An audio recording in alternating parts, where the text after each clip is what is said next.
চলে গিয়েছিলাম গৌতম ভাইয়ের রিসেপশন পার্টিতে। তো সেখান থেকে তাকে গিফট দেওয়ার পর চলে গেলাম খাবারের জায়গাতে। তো খাবারের মেনু কার্ডটা কিন্তু বেশ সুন্দর করা হয়েছে। দুজনের হাসিমুখ ভালোই লাগছে।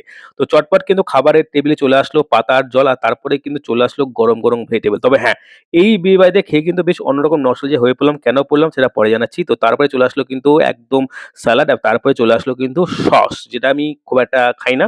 বাট সত্যি কথা বলতে ভেজিটেবলটা কিন্তু দারুণ ছিল। তো ভেজিটেবল শেষ করার পরে কিন্তু চটপট চলে আসলো গরম, গরম ভাত। আর তার সঙ্গে ছিল কিন্তু মুচমুচে আলু ভাজা আর ডাল। তো সেটা দিয়ে খাওয়া শেষ করার পরে কিন্তু চলে আসলো এঁচোড় চিংড়ি। আর একটা কথা আমি বলতে এঁচোড় চিংড়ি নিয়ে সেটা হচ্ছে এঁচোড় চিংড়িটা কিন্তু ফাইন ছিল। মানে সবথেকে বেস্ট আমার এটাই লেগেছে। তো সেটা শেষ করার পরে চলে আসলো গরম, গরম চিকেন কষা। তো চিকেন কষা দিয়ে খাবার শেষ করার পরে একটা কথা বুঝতে পারছিলাম যে এইখানে খেয়ে কিন্তু বেশ মজা এসে গেল। মন ভরে পেট ভরে খেয়েছি। আর তারপর সেটা শেষ করার পর চলে আসলো চাটনি। আর চাটনির সঙ্গে ছিল একদম মচমচে পাঁপড়।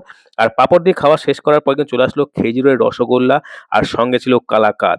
আর তারপরেই কিন্তু খাওয়ার পর্ব শেষ করে হাত ধোয়ার পালা। তবে হ্যাঁ, এখনো ইন্টারেস্টিং ইন্টারেস্টিং ব্যাপার রয়েছে। সেটা হলো খাবার টেবিলের মধ্যে হাতটা ভালো করে কষলে ধুয়েই কিন্তু চলে আসলো শেষ মেনু, যেটা কি হাতে নিয়ে অর্থাৎ হজমোলা আর আইসক্রিমকে হাতে নিয়ে চললাম বাড়ি। তোমরাও কিন্তু সাবস্ক্রাইব করে দাও তাড়াতাড়ি। টাটা।